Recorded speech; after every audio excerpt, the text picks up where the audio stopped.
ये वो अनमोल ग्रंथ, वो अनमोल खजाना प्राप्त हुआ जो हमारे ही घरों में दबा हुआ था, और उस खजाने को ना मिलने से हम मजदूर बने फिरे थे, भिखारी बने फिरे थे। किधर हनुमान जी का आगा हाथ जोड़े थे, दिए बाबा छोरा दे दे, कोठी दे दे। हर वो हनुमान और आप पर लंगोट मांडा करते, हमने कह देंगे बता। अब कहने का भाव ये है दास का कि हम उनसे मांगते फिर रहे थे जो कुछ दे नहीं सकते। ब्रह्मा विष्णु महेश आपको क्या दे सकते हैं? आपकी जन्म मृत्यु ये नहीं समाप्त कर सकते, आपके संस्कार में कोई परिवर्तन ये नहीं कर सकते, ये अपनों में नहीं कर सके। जैसे विष्णु जी को श्राप दिया था नारद जी ने, अब यहां काल ने सबकी गांठ बांध रखी है। पहले तो श्रृंगार दे है, इनको प्रेरणा देता है, भक्ति करनी चाहिए। क्यों? ज्ञान तो ऐसा है परमात्मा के लिए, आत्मा विभोर हो जाती है, तड़फ उठती है, चाहे राज त्यागना पड़ो, चाहे शीश देना पड़ो, क्योंकि उसके बिना इसका पेटा भरा को नहीं, इसको संतुष्टि हो ही नहीं सकती वो मालिक मिले बिना। कितना ही सुख हो, जब उसको ज्ञान होगा तो एकदम अंगड़ाई लेती है आत्मा। वस्तु तो वो है जिस वस्तु को राजाओं ने भी चाहा, तो कितना अनमोल वस्तु है, और हम राज चाह रहे हैं। कितनी बुद्धि भ्रष्ट हो रही है हमारी, बिना ज्ञान के डले ढो रहे हैं। अब नारद जी ने पता लगा, ज्ञान हुआ तो जंगल में जा बैठा। अब उसने ये सोचा, क्योंकि इन ऋषियों की बुद्धि काल के हाथ में थी, इन पर डले डुबाव था। अब जैसे ये बच्चे ज्ञान सुनते थे नारद और ऋषियों से, दक्ष आदि से, तो वो क्या बताते थे, भाई परमात्मा की भक्ति बिना गुजारा नहीं, भक्ति करनी चाहिए, ये है। और फिर ये कहते थे भाई ये विकार इसमें बहुत बड़े बाधक हैं, ये भक्ति नहीं करने देते। तो नारद जी ने सोचा पहले इन विकारा ने ठीक करूं। जंगल में जा बैठा, निराहार रह गया, कभी थोड़ा बहुत खा लिया, और 10-12 वर्ष खूब अपनी साधना की। तो उसने आप पे फैसला कर दिया, और कौन सी यूनिवर्सिटी थी इनका टेस्ट हुआ करता, आप पे ने बोला कि अब मैंने जीत ली सब इंद्रियों को, अब मैं बिल्कुल वासनाओं से रहित हो चुका। अब वो आ गया अपने पिता ब्रह्मा जी के पास। नारद जी ने कहा, पिताजी अब मैंने अपने विकारों पर काबू पा लिया है, मैंने जीत ली है ये माया, अब मैं भगत बनूंगा। ब्रह्मा जी को तो पता था कि यहाँ पर बुरा हाल है जीव का, और जब जवान बेटा इसको मैं कह दूंगा कि भाई ये तू गलत सोच रहा है, तो मन मान ये गुस्सा हो जाए, और गुस्सा होने से इनके पास काल ने ऐसा जुल्म कर रखा है, इनको विषैले सर्प बना देता है। ब्रह्मा को डर था, जैसे ने इसकी अब जो स्थिति में यूं खड़ा है, और एक शब्द भी नो कह दिया कि तू गलत कह रहा है तो मुझे श्राप दे दे मन माने। यानी इनके पास ये श्राप शक्ति भर देता है काल सिद्धि से, ये इनकी हठ योग से सिद्धि आती है। ब्रह्मा जी चुप रहा ने बोला, बेटा बड़ी अच्छी बात है, लेकिन इस तरह की बातें बताया नहीं करते।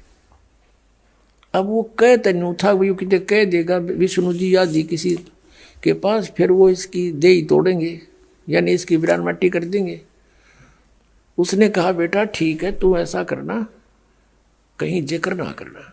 अक नहीं जी, क्यों ना करूं, मैंने तो विजय पा ली है, ढोल के डंके से कहूंगा। ब्रह्मा जी ने कहा, फिर तू विष्णु जी के सामने मत कहना। अक अच्छा जी, अब वहां तो कह दिया, अच्छा जी पहुंचा। बालक की ये वृत्ति हो है, किसी को नू कह देना कि इस बक्से ना खोलिए, माँ बाप के जाते पहले उसन खोल लगा। यह एक ऐसी वृत्ति हो उस बालक में, जिज्ञासा बढ़ जाती है। तो वो सीधा विष्णु जी के लोक में गया नारद जी। अब भगवान विष्णु ने कहा, आओ महात्मा आओ बैठो। कैसे आए बच्चा?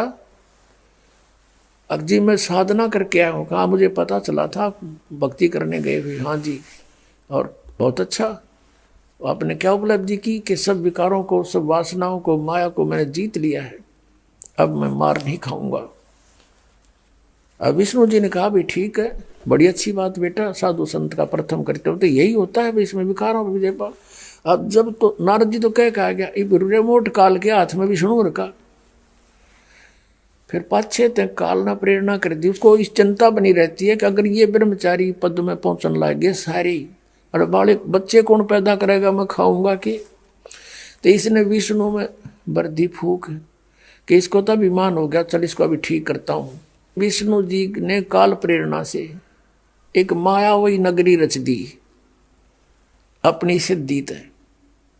16 कला के भगवान है ये।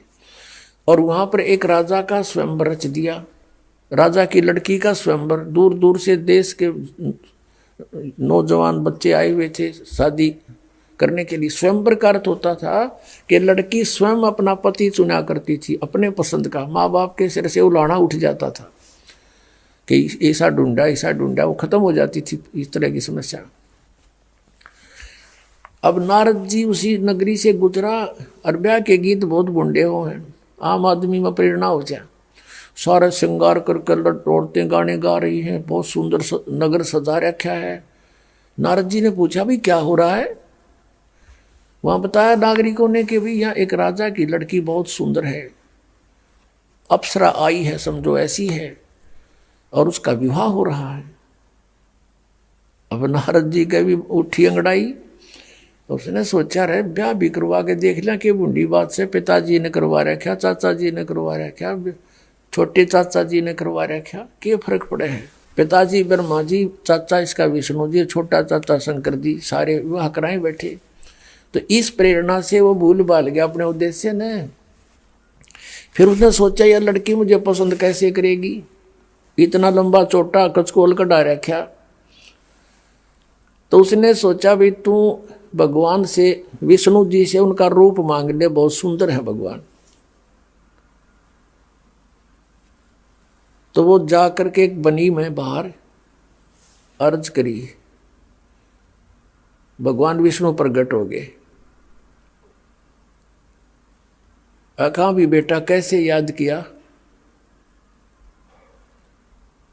कैसे याद किया मुझे कि भगवान मैंने आज तक आपसे कुछ नहीं मांगा, और आज मैं आज कुछ मांगना चाहता हूँ। अगना वचनबद्ध हो गया, आज मुझे हरि रूप चाहिए, मैं विवाह कराऊंगा। हरि का अर्थ संस्कृत में बंदर भी होता है। विष्णु जी ने उसका बंदर का मुंह लगा दिया, विष्णु जी चले गए। अब नारद जी ने सोचा कि मैं सबसे हैंडसम हो गया ही, और वो आ गया स्वयंवर में। स्वयंवर में चेयर रखी हुई थी, सभी राजा महाराजा जो भी विवाह कराने के इच्छुक थे उस पर बैठ के विराजमान हो गए।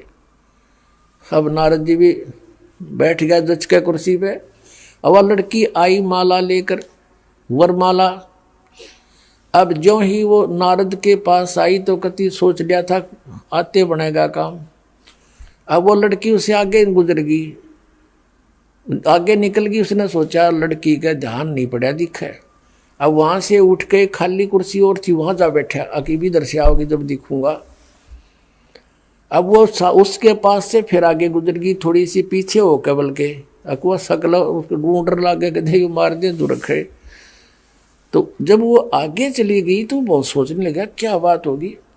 उसके पास में एक बैठा था, ने बोला भगत अपनी शकल देख। वो शीशा दिखा, पानी दिखाया कटोरे में, अपनी शकल देख कर तू क्या हमने डर लगे न रहा, तू छोरी लड़की सोच के हमने डर लगे तेरे थे।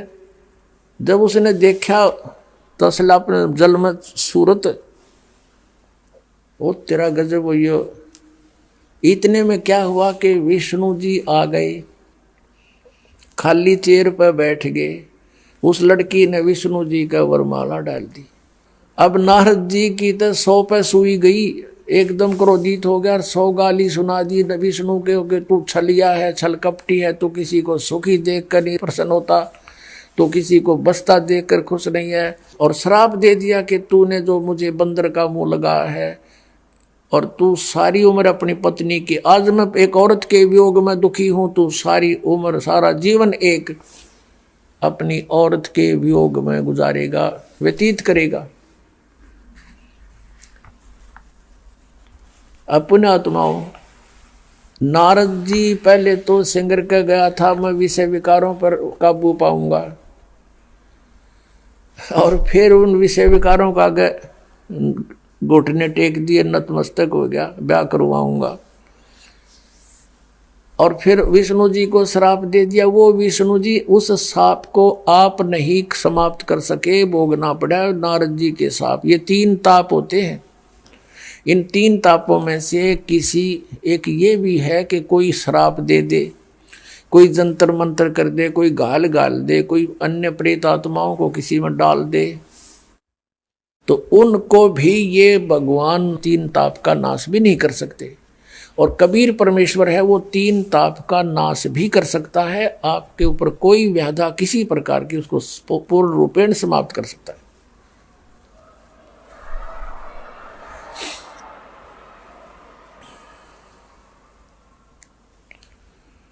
तो भगवान श्री विष्णु जी ने रामचंद्र रूप में पूरा दुख उठाया, अपनी पत्नी के वियोग में सारा जीवन व्यतीत किया। विवाह होते ही वनवास हुआ। वनवास में 2 वर्ष के बाद ही सीता का अपहरण हुआ। 12 वर्ष वो रही वहाँ रावण के बाग में, युद्ध करके मार मूर के रावण को वापस लाए। 2 वर्ष के बाद फिर त्याग दी, घर से निकाल दी गर्भवती अपनी पत्नी। अब पत्नी वाल्मीकि के आश्रम में और पति अयोध्या का राजा, जिसका परिवार कहीं हो और वो राजा कितना ही अच्छा लगता हो, उसका जीवन नरक तुल्य होता है। अंत में भी नहीं मिल पाए दोनों के दोनों। सीता समा गई पृथ्वी में और श्री राम अर्थात विष्णु जी ने सरयू नदी में जल समाधि ली, उसमें छलांग लगा के जीवन अंत किया। फिर श्री राम रूप में बाली को मारा था श्री विष्णु जी ने, यानी रामचंद्र जी ने सुग्रीव के भाई को, उसका भी बदला देना पड़ा। श्री कृष्ण रूप में आए वही। और एक शिकारी जो बाली वाली आत्मा थी, वो शिकारी बना हुआ था, विषाक्त जहर से युक्त उसका तीर था, वो श्री कृष्ण के पैर में मार के उनका वध किया, अपना टिट फॉर टैट लिया। तो यहाँ परमात्मा कहते हैं, कबीर जी तुम कौन राम का जपते जापम और ताते कटे ना ये 3 तापम।